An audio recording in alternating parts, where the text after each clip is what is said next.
রাত ৯টায়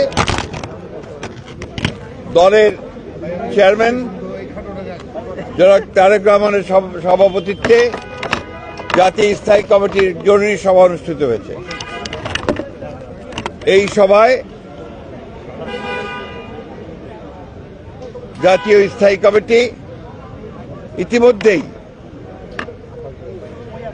আমাদের দলের গঠনতন্ত্র অনুযায়ী দলের ভারপ্রাপ্ত চেয়ারম্যান জনাব তারেক রহমান চেয়ারম্যানের দায়িত্ব গ্রহণ করায় সন্তোষ প্রকাশ করেছে। পদ্মা সেতু, মেট্রো রেল এবং এলিভেটেড এক্সপ্রেসওয়ে নির্মাণের গর্বিত অংশীদার বসুন্ধরা সিমেন্ট। চেয়ারম্যান দল পরিচালনার ক্ষেত্রে যেন সফল হতে পারেন সেই জন্য সবাই দোয়া করেছে। প্রিয় সাংবাদিক বন্ধুগণ, এর পরের যে সিদ্ধান্ত আমরা নিয়েছি, এই সিদ্ধান্তটি হচ্ছে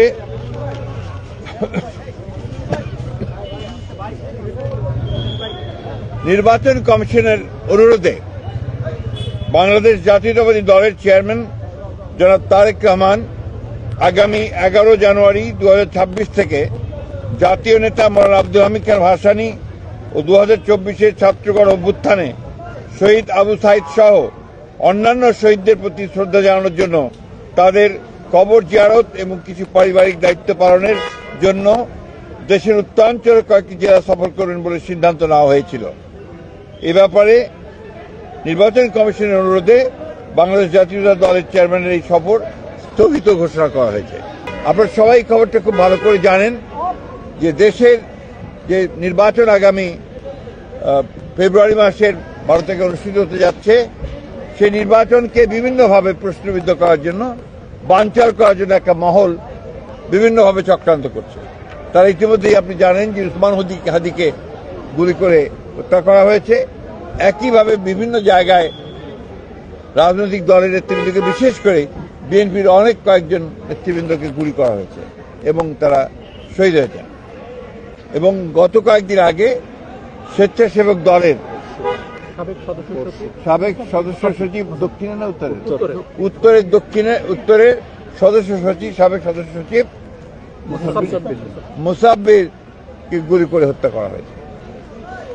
আমরা ইতিমধ্যেই এর তীব্র নিন্দা জানিয়েছি, ক্ষোভ প্রকাশ করেছি এবং অবিলম্বে হত্যাকারীদেরকে গ্রেফতার করে আইনের আওতায় আনার দাবি জানিয়েছি।